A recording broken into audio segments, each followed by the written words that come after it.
வாரத்தின் முதல் நாளே தேவனை தொழுது கொள்ளும்படியாக கூடி வந்திருக்கிறது. நான் உங்கள் யாவருக்கும் கிறிஸ்து இயேசுவின் நாமத்தினாலே உங்களை வாழ்த்துகிறேன். சில வாரங்களாக தேவனிடத்தில் எப்படி கெட்டி சேர முடியும் என்பது குறித்து நாம் கற்றுக்கொண்டு வருகிறோம். பிதாவாகிய தேவனிடத்தில் எப்படி கெட்டி சேர முடியும்? கெட்டி சேருவது என்பதன் அர்த்தம் என்ன அப்படின்னா, தேவனிடத்திலே சேருவது. பழைய ஏற்பாட்டில் தேவனிடத்திலே ஆசார்கள் என்ன பண்ணாங்கன்னா, கெட்டி சேர்ந்தாங்க. தேவனை தொழுது கொள்ள வேண்டும் என்று சொன்னால், தேவனுக்கு பலி செலுத்த வேண்டும் என்று சொன்னால், ஆராதனை செய்ய வேண்டும் என்று சொன்னால், யார் மாத்திரம்தான் அதை செய்ய முடியும் அப்படின்னு கேட்டிங்கன்னா, பழைய ஏற்பாட்டில் ஆசார்கள் மாத்திரம் என்ன பண்ண முடியும்னா செய்ய முடியும். புதிய ஏற்பாட்டிலே தேவனுடைய பிள்ளைகள் எல்லோரும் என்னவா இருக்கிறாங்கன்னா, ஆசார்களாக இருக்கிறாங்க. இந்த பூமியிலே நாம் தேவனை நேரடியாக நம்ம என்ன செய்ய முடியும்? கிறிஸ்து இயேசுவின் மூலமாக நம்ம என்ன செய்ய முடியும்னா தொழுது கொள்ள முடியும். ஆனால் தேவனிடத்திலே பரலோகத்திலே யார் கெட்டி சேர முடியும்? கேள்வி அதுதான். எல்லாருமே தேவனை தொழுது கொள்றாங்க. உலகத்தில் வாழக்கூடிய எல்லா கிறிஸ்தவர்களும் என்ன விசுவாசிக்கிறாங்கன்னா, நாம் தேவனை தொழுது கொள்றோம். எல்லாரும் எங்க போவோம்னு நினைக்கிறாங்கன்னா, பரலோகத்து போவோம்னு நினைக்கிறாங்க. ஆனால் தேவனிடத்திலே கெட்டி சேருவதற்கு தேவன் என்ன வச்சுக்கிறாருன்னா, வழிமுறைகளை வச்சுக்கிறார். அந்த வழிமுறைகளை யார் ஒருவர் பின்பற்றுகிறார்களோ அவர்கள் மாத்திரம் எங்க போக முடியும்? தேவனிடத்திலே சேர முடியும். மாம்சத்தின் கிரியைகள் வெளியரங்கமா இருக்கின்றன்னு சொல்லி கலாத்தியர் புத்தகத்துல சொல்லுவார். மாம்சத்தின் கிரியைகளை பார்த்தீங்கன்னா, விபச்சாரம், வேசித்தனம், களவு, பொய் சாட்சி, பொய் சொல்றது, நிறைய பாவங்களை பேசிட்டு இருப்பார். பாருங்க, இப்படிப்பட்ட நபர்கள் பிதாவினிடத்துல கெட்டி சேர முடியுமா? நிச்சயம் சேரவே முடியாது. தேவன் பரிசுத்தம் உள்ளவராக இருக்கிறாரு. பரிசுத்த ஆவியானவர், இயேசு கிறிஸ்து, தேவ தூதர்கள் எல்லாரும் எப்படிப்பட்டவங்கன்னா, எல்லாருமே பரிசுத்தம் உள்ளவர்கள். அப்ப தேவனிடத்துல கிட்டி சேர வேண்டும் என்று சொன்னால் நாம் எப்படி இருக்கணும்? பரிசுத்தம் உள்ளவர்கள். பரிசுத்தம் இல்லாமல் ஒருவனும் யாரை தரிசிக்க முடியாது? பிதாவாகிய தேவன் என்ன பண்ண முடியாதுங்க? தரிசிக்கவே முடியாது. அப்ப தேவனிடத்திலே கிட்டி சேருவதற்கு தேவன் நமக்கு கொடுத்த அந்த வழி என்ன? இயேசு சொல்றாரு, நானே வழியும் சத்தியமும் ஜீவனுமா இருக்கிறேன். என்னை அல்லாமல் ஒருவன் எங்க வர முடியாது? பிதாவினிடத்துல வர முடியாது. இயேசு கிறிஸ்துவின் மூலம் தான் பிதாவினிடத்துல சேர முடியும். அப்ப இயேசு கிறிஸ்து நமக்கு என்ன கொடுத்துக்கிறாரு? பிரமாணம். அந்த பிரமாணத்தின் மூலமாகத்தான் நம்ம எங்க சேர முடியுங்க? பிதாவாகிய தேவனிடத்தில் சேர முடியும். இல்லைங்களா? தீத்து புஸ்தகம் 1ஆம் அதிகாரம் 3ஆம் வசனத்தை நம்ம வாசிக்க நம்ம கேட்டோம். நானே வாசிக்கிறேன். பொய்யுரையாத தேவன் ஆதி காலம் முதல் நித்திய ஜீவனை குறித்து வாக்கு தத்தம் பண்ணி. போன வாரம் நம்ம என்ன பார்த்தோம்னா, புதிய ஏற்பாட்டிலே கிறிஸ்துவின் பிரமாணத்துல மகா மேன்மையும் அருமையுமான வாக்குத்தத்தம் என்ன செய்யப்பட்டிருக்குங்க? கொடுக்கப்பட்டிருக்கு. பழைய ஏற்பாட்டுல மகா மேன்மையும் அருமையுமான வாக்குத்தத்தம் என்ன செய்யப்படல? கொடுக்கப்படல. எங்கதான் கொடுக்கப்பட்டிருக்குன்னா, கிறிஸ்துவின் பிரமாணத்தில் மாத்திரமே என்ன கொடுக்கப்பட்டிருக்குன்னா, மகா மேன்மையும் அருமையுமான வாக்கு தத்தங்கள். அதன் மூலமாகத்தான் நம்ம யாரிடத்துல சேர முடியுங்க? தேவனிடத்திலே சேர முடியும். அப்ப தேவன் நம்ம கொடுத்த வாக்கு தத்தம் என்னன்னா, இந்த வேத வாக்கியத்துல பாருங்க, பொய்யுரையாத தேவன் ஆதி காலம் முதல் நித்திய ஜீவனை வாக்கு தத்தம் பண்ணி. நம்முடைய தேவன் எப்படிப்பட்ட தேவன்? பொய்யுரையாத தேவன். அவர் என்ன வாக்கு தத்தம் பண்ணிக்கிறாரு? நித்திய ஜீவன். இப்ப நம்ம மாம்சத்துல இருக்கிறோம், நமக்கு நித்திய ஜீவன் இருக்குதா? என்றைக்கு உயிரோடு இருப்போமா? நம்ம பாருங்க, எல்லாருக்கும் ஒரு மரணம் என்ற ஒரு முடிவு இருக்கு இல்லைங்களா? பழைய ஏற்பாட்டில் 969 வருஷம் வாழ்ந்துக்கிறாங்க ஆதியாகம புஸ்தகத்துல. அதுக்கப்புறம் பார்த்தீங்கன்னா 180 வருஷம். அதுக்கப்புறம் பார்த்தீங்கன்னா 80 வருஷம். இன்னைக்கு மனுஷனுடைய ஆயுசு நாட்கள் என்ன ஆயிடுச்சுங்க? அப்ப மனுஷன் எப்படிதான் இருக்கலாம்? அந்த பூமியில நிரந்தரம் இல்லாதவனாக இருக்கிறான். அவனுக்கு மரணம் என்பது இருக்குது. அப்ப தேவன் என்ன வாக்குத்தத்தம் பண்றாருன்னா, யாரெல்லாம் தேவனை தொழுது கொண்டு அவருடைய வார்த்தைகளுக்கு கீழ்ப்படுகிறாங்களோ அவருக்கு தேவன் என்ன வாக்குத்தத்தம் பண்றாரு? நித்திய ஜீவனை. உங்களுக்கு மரணம் என்பது என்ன ஆகாதுங்க? இருக்காது. ஒரு மரணம் இல்லாத வாழ்க்கையை தான் நம்ம என்ன செய்ய போறோம்? கிறிஸ்து வருகின்ற பொழுது நாம் வாழ போகிறோம். நம்முடைய தேவன் பொய்யுரையாத தேவன் எல்லாருக்கும் என்ன கொடுக்கிறாருன்னா, நித்திய ஜீவனை கொடுக்கிறார். அந்த நித்திய ஜீவனுக்கு நாம் என்னவா இருக்கணும்? பாத்திரவான்களாக இருக்க வேண்டும். தேவன் அதான் விரும்புறார். நாம் எல்லாரும் எப்படி இருக்கணும்? அந்த நித்திய ஜீவனுக்கு பாத்திரவான்கள். சரிங்களா? 1 யோவான் புஸ்தகம் 2ஆம் அதிகாரம் 25ஆம் வசனம் பாருங்க.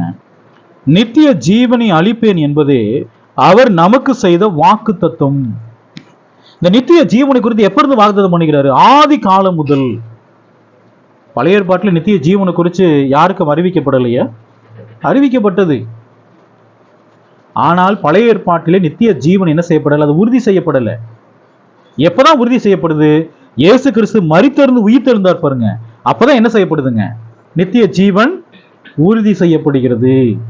தேவன் வாக்குத்தத்தம் பண்ணாரு, குமாரன் மூலமாக என்ன செஞ்ச? அந்த வாக்குத்தத்தத்தை நிறைவேற்றுகிறார்.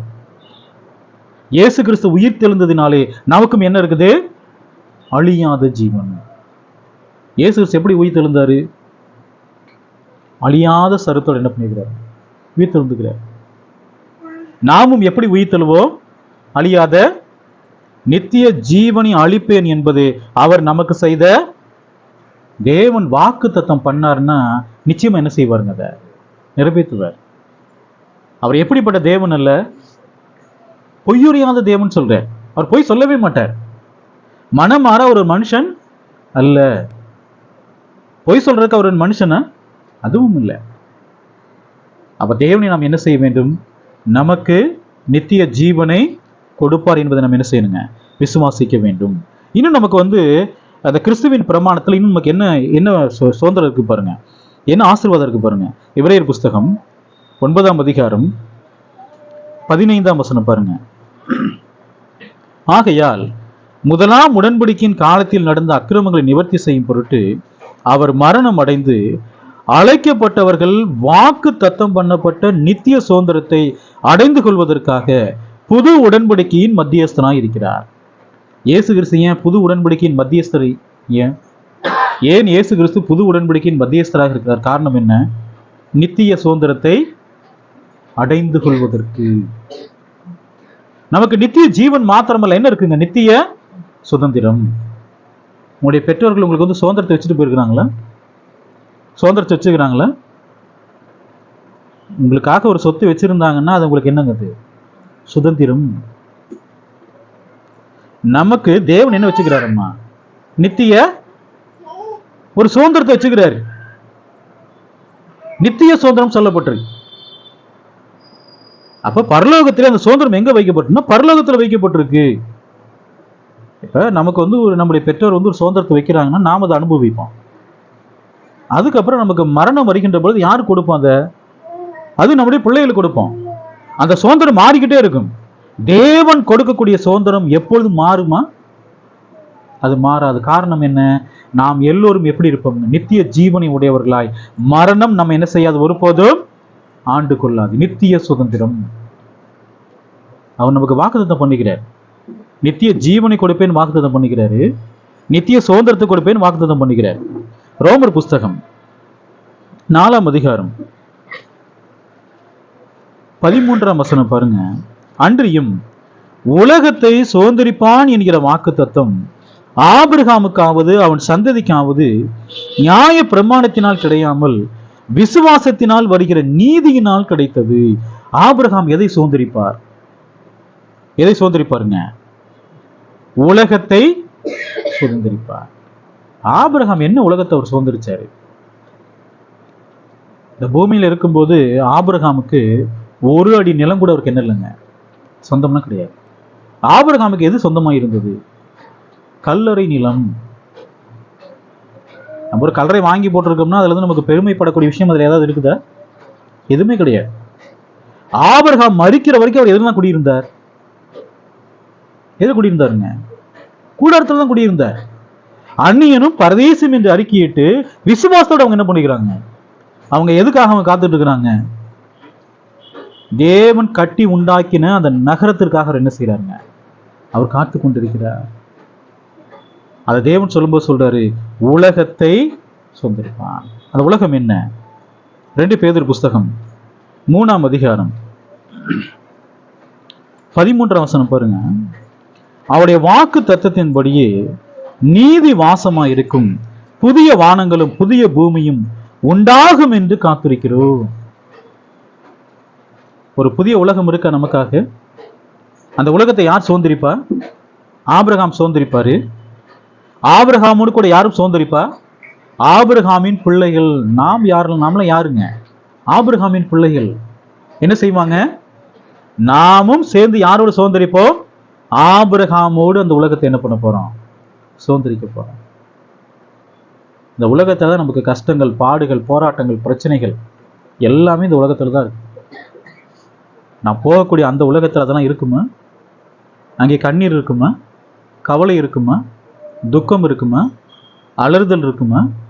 புதிய வானம் புதிய பூமி. அந்த புதிய வானம் அந்த புதிய பூமியில் என்னதான் வாசமா இருக்குங்க? நீதி. பரிசுத்தவான்கள் மாத்திரம் எங்க போவாங்க? அந்த புதிய வானம் அந்த புதிய பூமிக்கு என்ன செய்வாங்க? போவாங்க. நிறைய பேர் கேட்குறாங்க, தேவன் வாக்குத்தத்தம் பண்ணிக்கிறாரு, 2000 வருஷம் ஆயிடுச்சு, இன்னும் என்ன ஆகலைங்க? கிறிஸ்து வரல. 2 பேதுரு புஸ்தகம் 3ஆம் அதிகாரம் 9ஆம் வசனம் பாருங்க. தாமதிக்கிறார் என்று சிலர் எண்ணுகிறபடி கர்த்தர் தமது வாக்கு தத்தத்தை குறித்து தாமதமாயிராமல் ஒருவரும் கெட்டு போகாமல் எல்லாரும் மனம் திரும்ப வேண்டும் என்று விரும்பி நம்மில் நீடிய பொறுமை உள்ளவராக இருக்கிறார். ஏன் இயேசு கிறிஸ்து வரல இன்னைக்கு வரைக்கும்? காரணம் என்ன? தேவன் ஏன் தம்முடைய குமாரன் அனுப்பல? காரணம் என்ன? இந்த வசனத்துல பாருங்க. தமது வாக்கு தத்தத்தை குறித்து தாமதமாயிராமல் ஒருவரும் கெட்டு போகாமல் எல்லாரும் எதை அடைய வேண்டும்? நித்திய ஜீவனை, நித்திய ஆசீர்வாதத்தை என்ன பண்ணணுங்க? அடைய வேண்டும் என்று விரும்பி நம்மேல் எப்படி இருக்கிறாருங்க? நீடிய பொறுமையுள்ளவராக இருக்கிறார். நிறைய பேர் தேவனுடைய வாக்கு தத்தங்களை விசுவாசிக்கிறாங்களா? 2000 வருஷம் வராதவர் இனிமேலாம் வரப்போறாரு அப்படின்னு கேட்கிறான். தேவன் இன்றைக்கு வரவில்லை என்று சொன்னால் தேவன் நமக்கு என்ன கொடுக்கிறாரு? வாய்ப்பை கொடுக்கிறார். வாய்ப்பு, மனம் திரும்புவதற்கான ஒரு வாய்ப்பு என்ன செய்யறாருங்க? கொடுக்கிறார். மனம் திரும்புங்கள். ஏன்னு சொன்னால் உங்களுக்கு என்ன கொடுத்திருக்கேன் நானு? வாக்கு தத்தம். அந்த வாக்கு தத்தத்தை நீங்கள் பெறுவதற்கு என்னவா இருக்கணும்? பாத்திரவான்களாக இருக்க வேண்டும். அதுக்காக தேவன் நமக்கு என்ன கொடுக்கிறாருன்னா வாய்ப்பு என்ன பண்றாருன்னா ஒவ்வொரு நாள் நமக்கு கொடுத்துக்கிட்டே இருக்கிறார். நாம் என்ன செய்யறோம்? அது எல்லாத்தையும் அலட்சியம் பண்ணிக்கிட்டே இருக்கோம். தேவன் கொடுக்கக்கூடிய வாய்ப்பு என்ன செய்யறோங்க? அலட்சியம் செய்கிறோம். திடீர்னு வந்துருவாரு, வானங்களை திறந்து இயேசு கிறிஸ்து திடீர்னு வருவாரு. அன்னைக்கு நான் புலம்பும் போது ஏதாவது பிரயோஜனம் இருக்குமா? எந்த பிரயோஜனமும் இருக்காது. இன்னும் கர்த்தர் நமக்கு என்ன வாக்குத்தத்தம் பண்ணிக்கிறார் பாருங்க. எபிரேயர் புஸ்தகம் 4ஆம் அதிகாரம் 1ஆம் வசனம் பாருங்க. ஆனபடினாலே அவருடைய இளைப்பாறுதலில் பிரவேசிப்பதற்கு ஏதுவான வாக்கு தத்துவம் நமக்கு உண்டாயிருக்க. அடுத்த கர்த்தர் நமக்கு என்ன வாக்குத்தத்தம் பண்ணிக்கிறாரு? இளைப்பாறுதலில் பிரவேசிப்பது. சனிக்கிழமை வரைக்கும் வேலை செஞ்சுட்டு ஞாயிற்றுக்கிழமை ரெஸ்ட் எடுக்கும்போது எப்படி இருக்குது? நமக்கு ரொம்ப சந்தோஷமா இருக்கு இல்லைங்களா? காலையில இருந்து சாயந்தரம் வரைக்கும் வேலை பார்ப்பாங்க, நைட்டு வரைக்கும் வேலை பார்ப்பாங்க. எப்படா ஞாயிற்றுக்கிழமை வரும் காத்துக்கிட்டே இருப்பாங்க. அந்த ஞாயிற்றுக்கிழமை வருகின்ற பொழுது அது அவர்களுக்கு ஒரு இளைப்பாறுதலை கொடுக்கும்போது எவ்வளவு சந்தோஷமா இருக்கு அவங்களுக்கு. 6 நாள் வேலை பார்த்து வாரத்தின் முதல் நாள் ஞாயிற்றுக்கிழமை ரொம்ப சந்தோஷமா இருக்காங்க இல்லைங்களா? இந்த இளைப்பாறுதலுக்காக எவ்வளவு நாள் வேலை செய்யறாங்க. ஒரு லீவ் வருகின்ற பொழுது எவ்வளவு சந்தோஷப்படுறாங்க. ஆனா கர்த்தர் நமக்கு என்ன வச்சுக்கிறாருங்க? ஒரு இளைப்பாறுதலை வச்சுக்கிறார். அவர் சொல்ல பாருங்க, அதனை கர்த்தர் நமக்கு வாக்கு தத்தமே பண்ணிக்கிறார். இளைப்பாறுதலில் பிரவேசிப்பதற்கு ஏதுவான வாக்கு தத்தம் நமக்கு உண்டாயிருக்க. இளைப்பாறுதல்னா என்ன? எபிரேயர் புஸ்தகம் 4ஆம் அதிகாரம் 9ஆம் வசனம் பாருங்க. தேவனுடைய ஜனங்களுக்கு இளைப்பாறுகிற காலம் இனி வருகிறதா இருக்கிறது. இஸ்ரவேல் ஜனங்கள் நினைச்சாங்க இளைப்பாறுதல் அப்படிங்கிறது கானான் தேசம் நினைச்சாங்க. இளைப்பாறுதல் அப்படிங்கிறது ஓய்வு நாள் நினைச்சாங்க. தேவன் அந்த இளைப்பாறுதல் பத்தி பேசுறாரு. ஒரு நாள் ரெஸ்ட் எடுக்கிறோம் அந்த இளைப்பாறுதல இல்ல. எந்த இளைப்பாறுதலை பத்தி பேசுறாரு? அந்த வேத வாக்கியத்துல பாருங்க, தேவனுடைய ஜனங்களுக்கு இளைப்பாறுகிற காலம் இனி வருகிறதா இருக்கிறது. இனிமேல் என்ன ஆக போகுதுங்க? வரப்போகுதுன்னு சொல்றாரு. 10ஆம் வசனம் பாருங்க. ஏனெனில் அவருடைய இளைப்பாறுதலில் பிரவேசித்தவன் தேவன் தம்முடைய கிரியைகளை முடித்து ஓய்ந்தது போல தானும் தன் கிரியைகளை முடித்து. தேவன் இந்த பூமியில நமக்கு கிரியைகளை கொடுத்துக்கிறார், அதை முடிக்கிறதுக்கு கொடுத்துக்கிறார். அந்த கிரியைகளை நாம் முடிக்கின்ற பொழுது நாம் என்ன செய்வோம்? ஓய்ந்திருப்போம். இயேசு கிறிஸ்து வர வரைக்கும் அந்த கிரியை நம்ம செஞ்சுட்டே இருக்கணுமா? கர்த்தருக்கேற்ற கிரியைகளை. தேவன் எப்படி 6 நாள் எல்லாவற்றையும் சிருஷ்டித்து 7ஆம் நாள்ல எப்படி ஓய்ந்திருந்தாரோ, அதே போல மனுஷன் தன்னுடைய கிரியை எல்லாவற்றையும் முடித்து அவன் என்ன செய்வான்? அது என்ன காலம்? அது இளைப்பாறுதலின் காலம். இளைப்பாறுதல் காலமே இனிமேதான் வரப்போகுது. யோசுவா அந்த இளைப்பாறுதல் உங்களுக்கு கொடுத்தாரா? இல்ல. அந்த இளைப்பாறுதல் நம்ம கொடுக்க போறது யாருங்க? கர்த்தராகிய இயேசு கிறிஸ்து, இல்லைங்களா? எபிரேயர் புஸ்தகம் 4ஆம் அதிகாரம் 11ஆம் வசனம் பாருங்க. ஆகையால் அந்த திருஷ்டாந்தத்தின்படி ஒருவனாகிலும் கீழ்ப்படியாமையினாலே விழுந்து போகாதபடிக்கு நாம் இந்த இளைப்பாறுதல் பிரவேசிக்க ஜாக்கிரதையா இருக்க கடவோம்.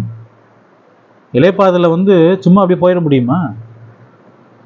கர்த்தர் வாக்குத்தத்தம் பண்ணிக்கிறாரு. அந்த இளைப்பாறுதல பிரவேசிப்பது எப்படி இருக்கணுமாமா? ஜாக்கிரதை. ஏன்னா இஸ்ரவேல் ஜனங்கள் தேவனுடைய பிரமாணங்களுக்கு கீழ்ப்படியாதனால தேவன் சொல்லிட்டாரு, என்னுடைய இளைப்பாறுதல என்ன செய்ய மாட்டாங்க, பிரவேசிக்க மாட்டாங்கன்னு கட்டளை கொடுத்துட்டார். என் கோபத்திலே ஆணையிட்டேன்னு சொல்றேன். அப்ப நாமும் தேவனுடைய பிரமாணங்களுக்கு கீழ்ப்படியவில்லை என்று சொன்னால் நமக்கு என்ன கிடைக்காதுங்க? இளைப்பாறுதல் கிடைக்காது. 2 கொரிந்தியர் புஸ்தகம் 6ஆம் அதிகாரம் 18ஆம் வசனம் பாருங்க. அப்பொழுது நான் உங்களை ஏற்றுக்கொண்டு உங்களுக்கு பிதாவா இருப்பேன், நீங்கள் எனக்கு குமாரரும் குமார்த்தியுமா இருப்பீர்கள் என்று சர்வ வல்லமையுள்ள கர்த்தர். இது என்னது? இது வசனத்துல பாருங்க. நான் உங்களை ஏற்றுக்கொண்டு உங்களுக்கு பிதாவா இருப்பேன், நீங்கள் எனக்கு. இது என்னது? இது இந்த ஆசீர்வாதமா வாக்கு தத்தமா? 7ஆம் அதிகாரம் 1ஆம் வசனம் பாருங்க. இப்படிப்பட்ட வாக்கு தத்தங்கள் நமக்கு உண்டாயிருக்கிறபடினால். ஒரு காலகட்டத்திலே நாம் தேவனுக்கு என்னவா இருந்தோம்னா சத்துருவா இருந்தோம், பாவிகளா இருந்தோம், அக்கிரமக்காரரா இருந்தோம். ஆனா இன்னைக்கு நாம் என்னவா இருக்கிறோங்க? தேவனுக்கு குமாரரும். எவ்வளவு பெரிய வாக்கு தத்தம் பாருங்க. இப்படிப்பட்ட வாக்கு தத்தங்கள் நமக்கு உண்டாயிருக்கிறபடினால் அப்படின்ட்டு இருப்பாங்க. அப்ப உலகத்தார் தேவனுக்கு என்னவா இருக்கிறாங்க? சத்துருவா தான் இருக்கிறாங்க. என்னைக்கு நாம் கிறிஸ்து இயேசுவுக்குள்ளாக ஞானஸ்நானம் பெற்றுக்கொண்டோமோ பாவ மன்னிப்புக்கென்று, அந்த நாள் முதற்கொண்டு தேவன் நம்மளை எப்படிதான் பார்க்கிறாரு? குமாரரும் குமார்த்திகளும். தேவன் நமக்கு என்னவா இருக்கிறாரு? அவர் பிதாவாக இருக்கிறார். தேவன் நமக்கு கொடுத்த வாக்கு தத்துவமா இது? நித்தியத்தில் நமக்கு அவர் என்னவா தான் இருப்பாருங்க? பிதாவா தான் இருப்பார். நித்தியத்தில் நாம் அவருக்கு என்னவா தான் இருப்போம்? குமாரரும் குமார்த்திகளும். உங்கள் பிள்ளைகள் இருக்கிறாங்க, நல்லா வளர்ந்த பிள்ளைகள் இருக்காங்கன்னு வச்சுக்கோங்களேன்.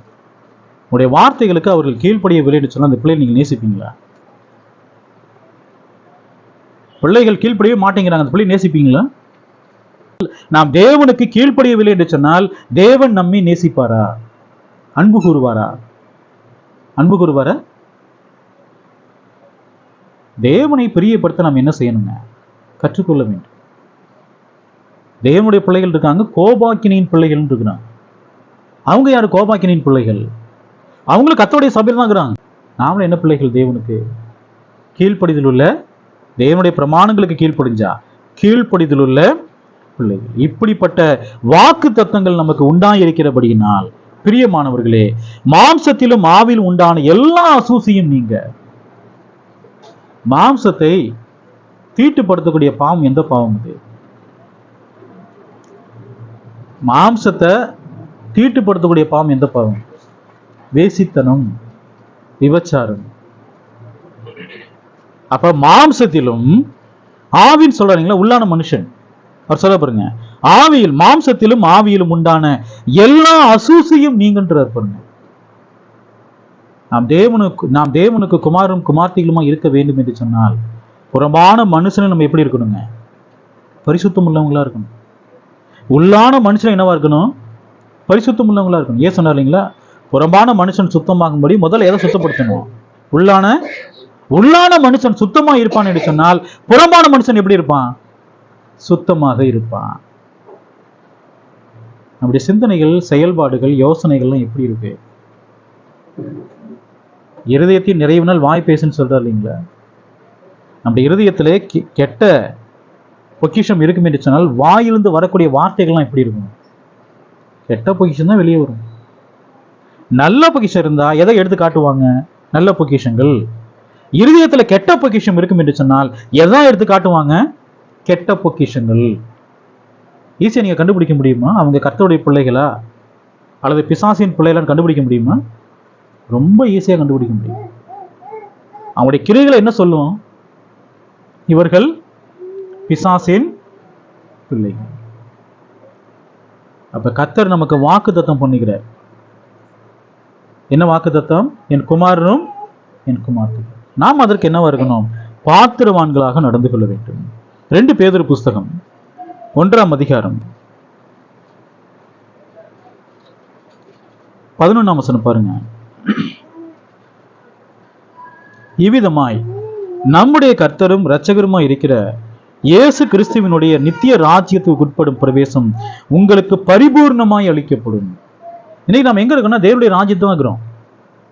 இந்த ராஜ்யம் தற்காலிகமானது, நித்திய ராஜ்யம் இருக்கு பாருங்க. இயேசு கிறிஸ்து வருகின்ற பொழுது இந்த ராஜ்யத்தை யார்கிட்ட ஒப்பு கொடுப்பாரு? பிதாவின் இடத்துல ஒப்பு கொடுப்பார். அந்த ராஜ்யம் எப்படிப்பட்ட ராஜ்யமா இருக்கும்? அது நித்திய ராஜ்யம். கர்த்தர் நமக்கு வாக்குத்தத்தம் கொடுத்துக்கிறார். அந்த ராஜ்யத்தில் நாம் என்னவா இருக்க முடியும்? குடிமக்களாய் இருக்க முடியும். சொல்றாரு பாத்தீங்களா, நித்திய ராஜ்யத்துக்கு உட்படும் பிரவேசம் உங்களுக்கு பரிபூர்ணமாய். இது கர்த்தர் நமக்கு கொடுத்த வாக்குத்தத்தம், நித்திய ராஜ்யம். 2 தீமோத்தேயு புஸ்தகம் 4ஆம் அதிகாரம் 18ஆம் வசனம் பாருங்க. கர்த்தர் எல்லா தீமையினின்றும் என்னை ரட்சித்து தம்முடைய பரம ராஜ்யத்தை அடையும்படி காப்பாற்றுவார். அப்போஸ்தலனாகிய பவுல் தன்னுடைய மரண தருவாயில மறைப்பதற்கு முன்பதாக என்ன செய்யறாரு? இந்த நிருபத்தை எழுதுறார். அந்த நிருபத்தை எழுதும்போது அவர் சொல்றாரு பாருங்க, கர்த்தர் எல்லா தீமையினின்றும் என்னை ரட்சித்து எதை அடையும்படி நாடுவாரு? தம்முடைய பரமராஜ்யம். அந்த ராஜ்யத்தை பேசும்போது எபிரேயர் புஸ்தகம் திருப்ப வேணா, எபிரேயர் புஸ்தகம் 12ஆம் அதிகாரம் 28ஆம் வசனத்துல அசைவில்லாத ராஜ்யம் சொல்வார், பரமராஜ்யம் சொல்றார். அந்த பரம ராஜ்யத்தை நாம் அடைய வேண்டும் என்று சொன்னால் தேவன் நமக்கு உதவி செய்யணுமா? தேவன் நமக்கு உதவி செய்ய வேண்டும். தேவன் நமக்கு உதவி செய்யலைன்னா அந்த பரம ராஜ்யத்தை நம்ம என்ன செய்ய முடியாதுங்க, பெற்றுக்கொள்ளவே முடியாது. அந்த வேத வாக்கியத்துல வாசிக்கிறோம் இல்லைங்களா, கர்த்தர் எல்லா தீமையினின்றும் என்னை ரட்சித்து. பவுல் விசுவாசிக்கிறார், நான் ஓடுற ஓட்டத்தை நான் என்ன செய்வேன்? கண்டிப்பா நான் முடிப்பேன். எவ்வளவு தீமைகள் வந்தாலும் அந்த தீமையிலிருந்து கர்த்தர் என்ன செய்வார்? நிச்சயமா விலக்கி பாதுகாத்து எதையும் அடையும்படி நாடுவாரு, எதையும் அடையும்படி உதவி செய்வாரு? பரம ராஜ்யத்தை அடையும்படி காப்பாற்றுவார்.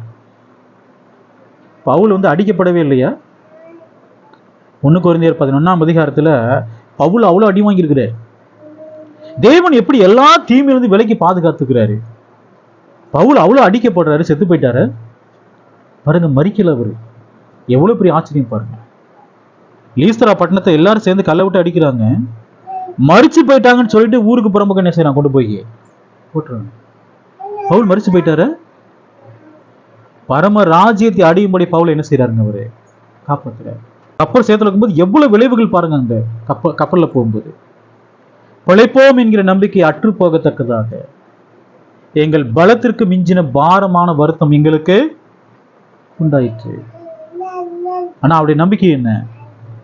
கர்த்தர் எல்லா தீமையிலிருந்து விலக்கி அந்த பரம ராஜ்யத்தை அடையும்படி என்ன செய்வாருங்க? அப்புறம் தேவன் நமக்கு என்ன வச்சுக்கிறாருங்க? பரம ராஜ்யம்.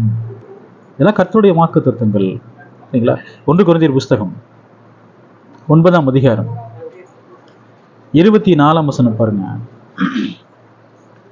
பந்தய சாலையிலே ஓடுகிறவர்கள் எல்லாரும் ஓடுவார்கள், ஆகிலும் ஒருவனே பந்தயத்தை பெறுவான் என்று அறியீர்களா? நீங்கள் பெற்றுக்கொள்ளத்தக்கதாக ஓடுங்கள். எல்லாம் பந்தய சாலையில் ஓடுறவங்க எல்லாருமே எதுக்குதான் ஓடுறாங்க? ஏதோ ஒன்று பெற்றுக்கொள்ள ஓடுறாங்க இல்லைங்களா? அவர் சொல்ல பாருங்க, அதுல அந்த ஓடுறவங்களை எத்தனை பேர் தான் பந்தய பொருளை பெறுவாங்க? ஒருத்தவங்க தான் பெறுவான். ஆனால் கிறிஸ்தவ ஓட்டத்தில் அவர் சொல்றாருங்க, நீங்கள் பெற்றுக்கொள்ளத்தக்கதாக ஓடுங்கள். சும்மா ஓடாதீங்க. நிறைய கிறிஸ்தவர்களுக்கு பந்தய பொருள் இருக்கிறதே தெரியாது. வாழ்க்கை முழுசு என்னவா இருப்பாங்க? கிறிஸ்தவர்களாகவே இருந்தே மறிச்சு போயிடுவான். எதுக்காக ஓடுறோம், எங்க ஓடுறோம், எதை நோக்கி ஓடுறோம், அந்த ஓட்டத்தினுடைய முடிவு என்ன, எதுவுமே தெரியாது. ஆனா ஓடிக்கிட்டே இருப்பான். அவர் சொல்றாரு பாருங்க, நீங்கள் பெற்றுக்கொள்ளத்தக்கதாக ஓடுங்கள். உலகத்தையே அனுபவிப்பதற்கு இந்த உலகத்துல நிறைய காரியங்கள் இருக்கு இல்லைங்களா, பாவமான காரியங்கள்லாம். கிறிஸ்தவ வாழ்க்கையும் வாழ முடியாம, உலகத்தையும் அனுபவிக்க முடியாம நீங்க நிறைய பேர் என்ன செய்யறாங்க, கஷ்டப்படுறாங்க. ஐயோ அந்த உலக இன்பங்கள் எவ்வளவு நல்லா இருக்குது, இதை விட்டு என்ன செய்ய முடியல, அங்க போக முடியலன்னு பாருங்க. அந்த வாழ்க்கையும் வாழ முயற்சி பண்றாங்க, கிறிஸ்தவ வாழ்க்கையும் வாழ முயற்சி பண்றாங்க. ஒன்று அனலாயிரு அல்லது வெது வெதுப்பா இருந்தால் என் வாய் என்ன செய்வேன், உன்னை வாந்தி பண்ணி போடுவேன். நான் ஓடுறோம்னு சொன்னா பெற்றுக்கொள்ளத்தக்கதாக ஓடணும். 2 எஜமானுக்கு வேலை செய்ய முடியுமா? உலகத்திற்கும் தேவனுக்கும். 2 எஜமானுக்கு நீங்க வேலை செய்யறீங்கன்னு சொன்னா அந்த பந்தய பொருளை என்ன செய்ய முடியாதுங்க, பெற்றுக்கொள்ளவே முடியாது. பிசாசுக்கும் தேவனுக்கு ஊழியம் செய்ய முடியுமா? இன்னைக்கு நிறைய பேர் அப்படித்தான் செய்யறான். உலக ஆசை, பொருள் ஆசை, பண ஆசை, இச்சைகள் எல்லாத்திலையும் விழுந்து போயிடுறாங்க. ஆனா வாரம் எங்க போயிடுறாங்க, சபைக்கு போயிடுறாங்க. பெற்றுக்கொள்ளத்தக்கதாக ஓடுங்கள். 25ஆம் வசனத்துல, பந்தயத்துக்கு போராடுகிற யாவரும் எல்லாவற்றிலும் எப்படி இருப்பாங்க? ஒரு பந்தய பொருளை பெற வேண்டும் என்று சொன்னால் இச்சை அடக்கமா இருக்கணுமா? வசனம் அப்படிதான் இருக்கான்னு பாருங்க. இச்சை அடக்கமா இருக்கணுமா? இந்த வசனம் என்ன சொல்லப்பட்டிருக்கு? அப்படிதான் சொல்லப்பட்டிருக்கு. அந்த வசனத்தை நல்லா பாருங்க. பைபிளை பார்க்கவே மாட்டேங்கிறீங்க.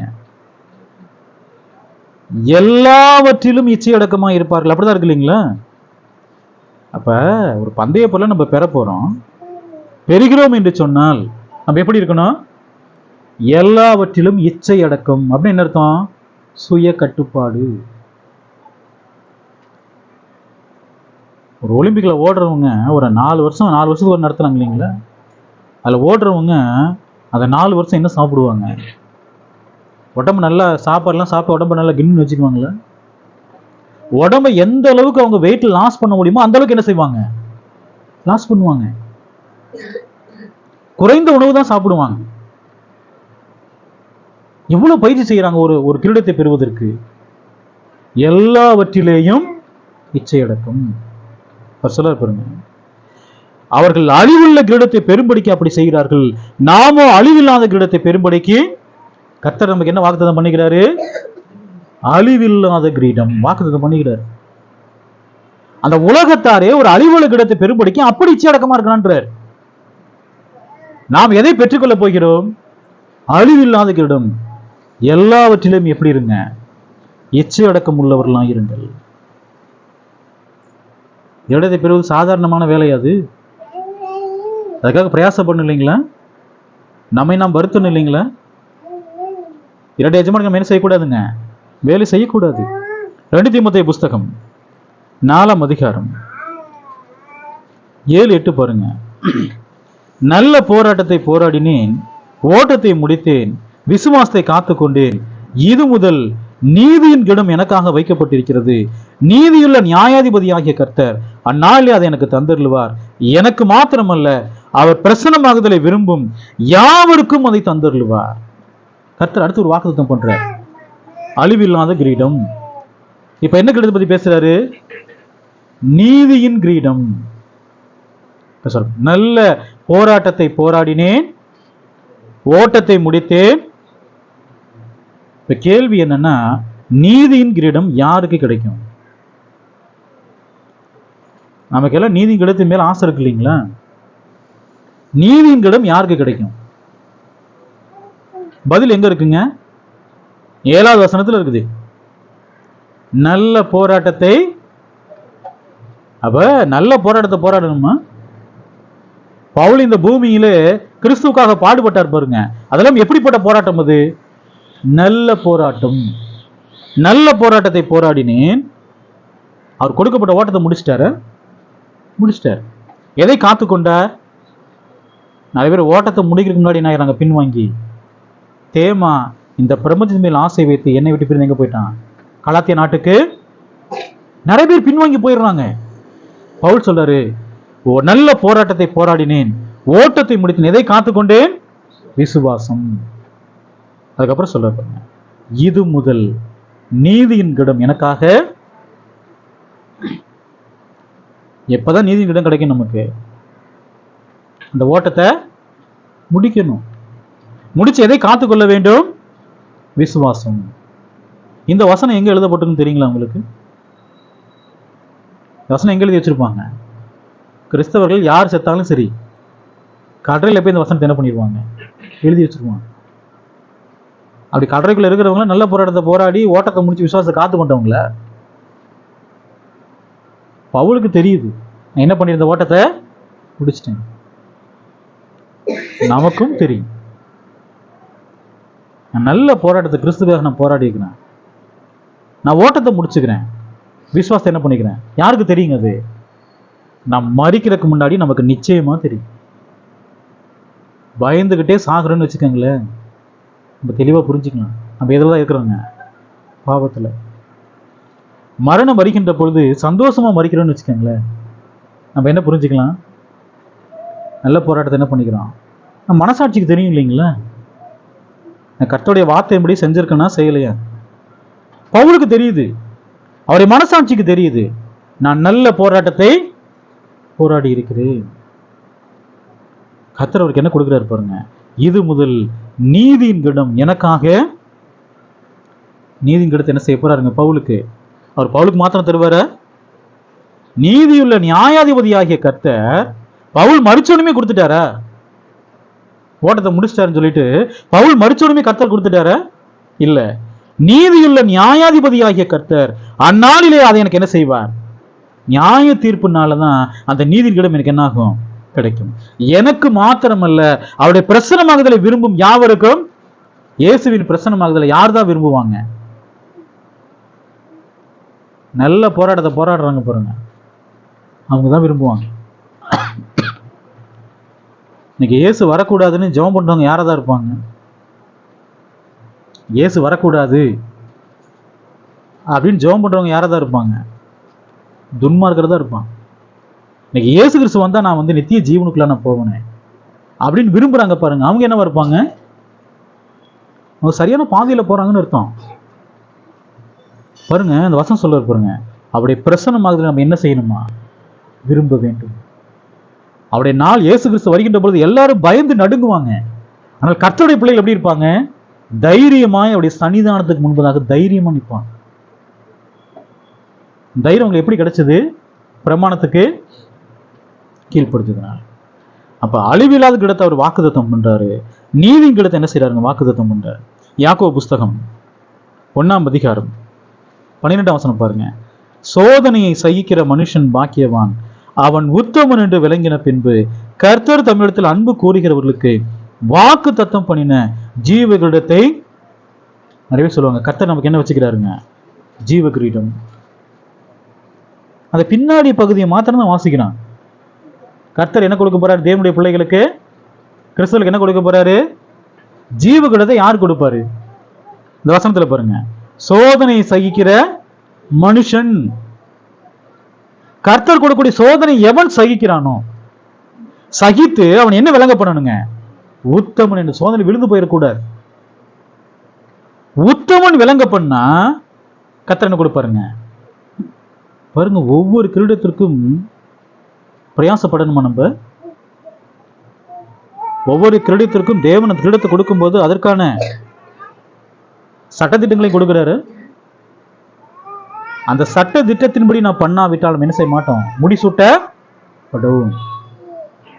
அது அழிவில்லாத கிரீடமாக இருந்தாலும் சரி, நீதின் கிரீடமாக இருந்தாலும் சரி, ஜீவ கிரீடமாக இருந்தாலும் சரி, எந்த கிரீடத்தை பெறுவதற்கு என்ன தேவை?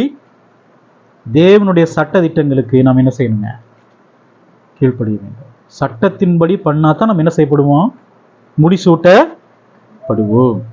வெளிப்படுத்தின விசேஷம் 2ஆம் அதிகாரம் 10ஆம் வசனம் பாருங்க, நீ படப்போகிற பாடுகளை குறித்து எவ்வளவும் பயப்படாதே, இதோ நீங்கள் சோதிக்கப்படும் பொருட்டாக பிசாசானவன் உங்களில் சிலரை காவலில் போடுவான், 10 நாள் உபத்திரவப்படுவீர்கள், ஆகிலும் நீ மரணபடிந்த உண்மையாயிரு, அப்பொழுது ஜீவ கிரீடத்தை உனக்கு.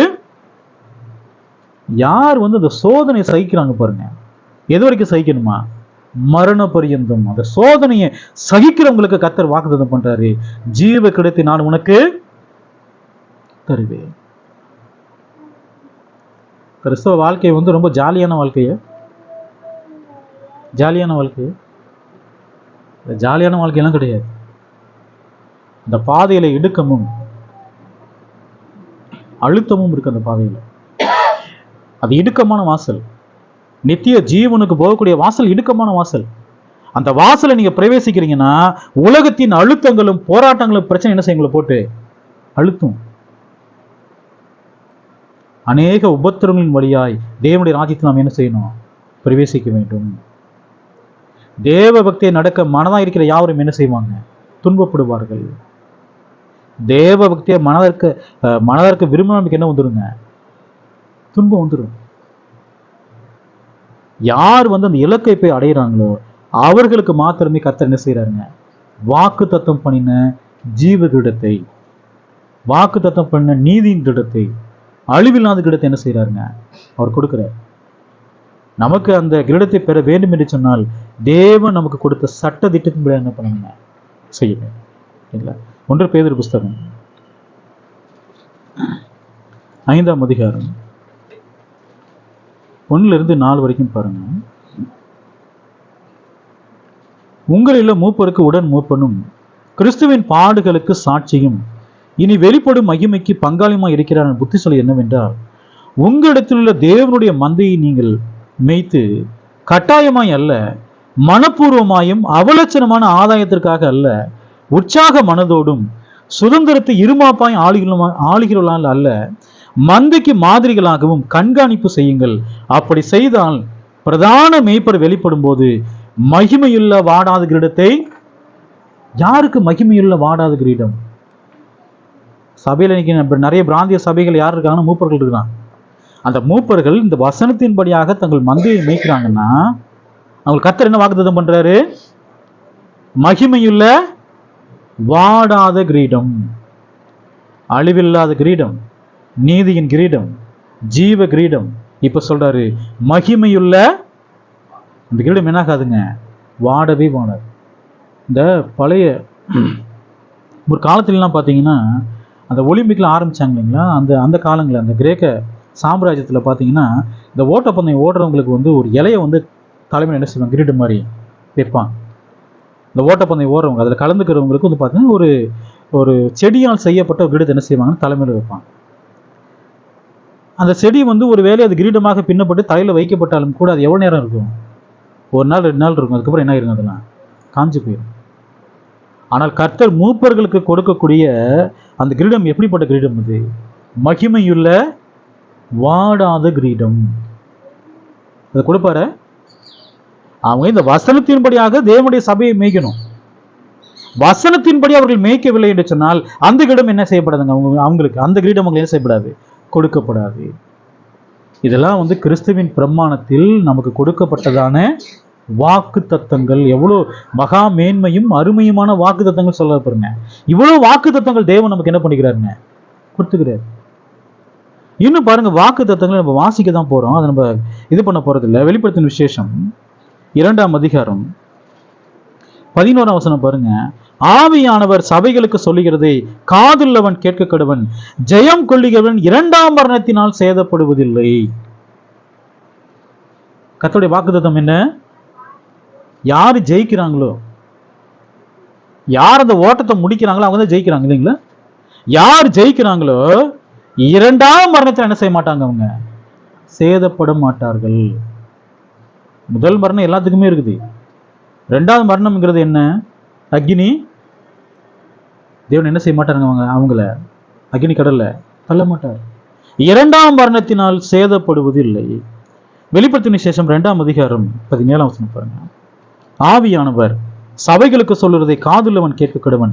ஜெயம் கொள்கிறவனுக்கு நான் மறைவான மன்னாவை புசுக்கி கொடுத்து அவனுக்கு வெண்மையான குறிக்கலையும் அந்த கல்லின் மேல் எழுதப்பட்டதும் அதை பெறுகிறவனுமே அன்றி வேறொருவனும் அறியக்கூடாதுமாகிய புதிய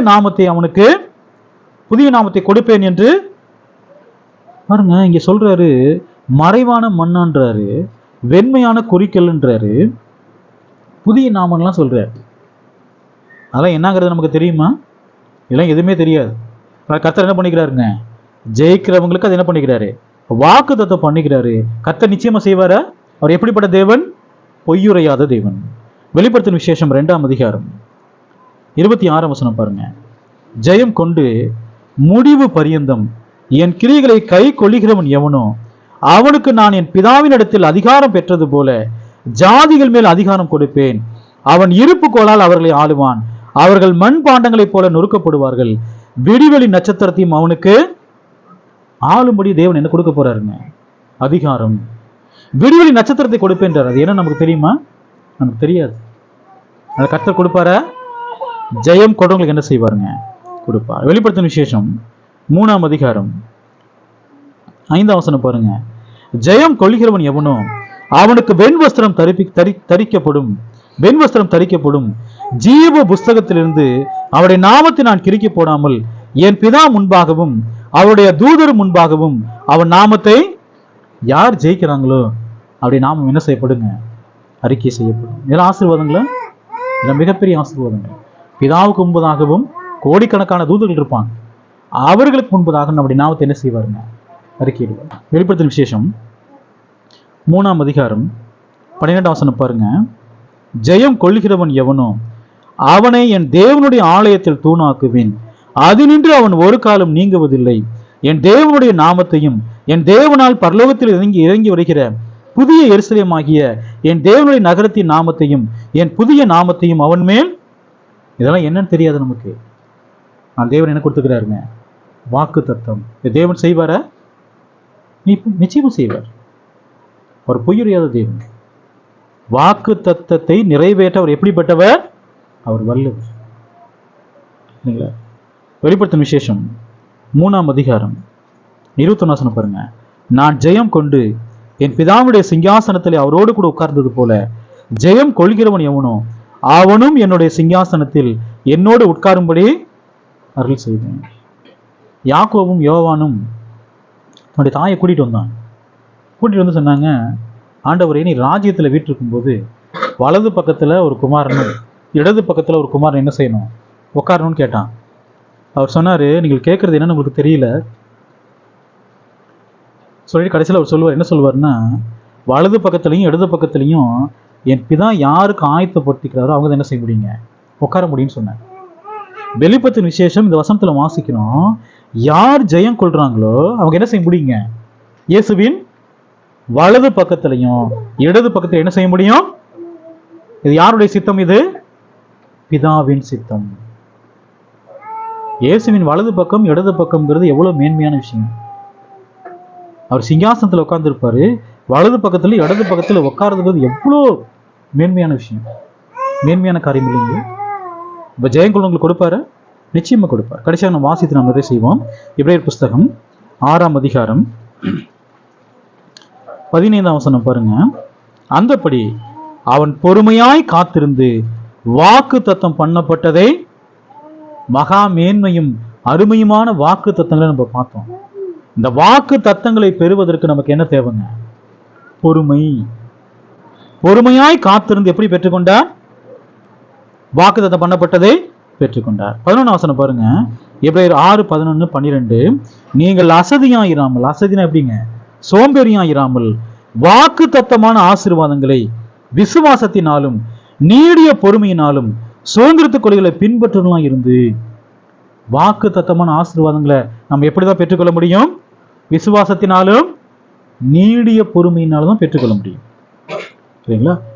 12ஆம் வசனம் உங்களுக்கு நம்பிக்கையின் பூர்ண நிச்சயம் உண்டாகும்படி நீங்கள் யாவரும் முடிவு பரிந்தும் அப்படியே ஜாக்கிரதையாய் காண்பிக்க வேண்டும் என்று. கடைசி வரைக்கும் எப்படி இருக்கணுங்க? ரொம்ப ஜாக்கிரதையா இருக்கணும். கிறிஸ்துவின் பிரமாணத்தில் மகா மேன்மையும் அருமையுமான வாக்கு என்ன செய்யப்பட்டிருக்கு? நமக்கு கொடுக்கப்பட்டிருக்கு. இந்த வாக்கு தத்தங்கள் நமக்கு கொடுக்கப்பட்டிருக்கு. நம்ம எங்க போறோம்? தேவனிடத்துல, தேவனுடைய சமூகத்துல, அவரிடத்துல நம்ம என்ன செய்ய போறோங்க? கெட்டி சேர போறோம். கர்த்தர் நமக்கு வாக்கு தத்தம் பண்ணிக்கிறார். இந்த வாக்கு தத்தத்தின் மூலமாக நீங்கள் யார் இடத்துல சேர முடியும்? என்னிடத்திலே சேர முடியும். கிறிஸ்துவின் பிரமாணத்தில் மகா மேன்மையும் அருமையுமான வாக்கு நம்ம என்ன செய்யப்பட்டிருக்குங்க? கொடுக்கப்பட்டிருக்கு. இன்னும் கர்த்தருக்கு சித்தமானால் தேவனிடத்திலே கிட்டி சேருவதற்கு இன்னும் தேவன் நமக்கு என்ன வச்சிருக்காங்கிறத கர்த்தருக்கு சித்தமானால் அடுத்த வாரத்தில் நம்ம பார்க்கலாம். இந்த தேவனுடைய வார்த்தையை கேட்டதானே உங்கள் ஒவ்வொருவரையும் தேவன் தாமே ஆசீர்வதிப்பாராக. ஆமென்.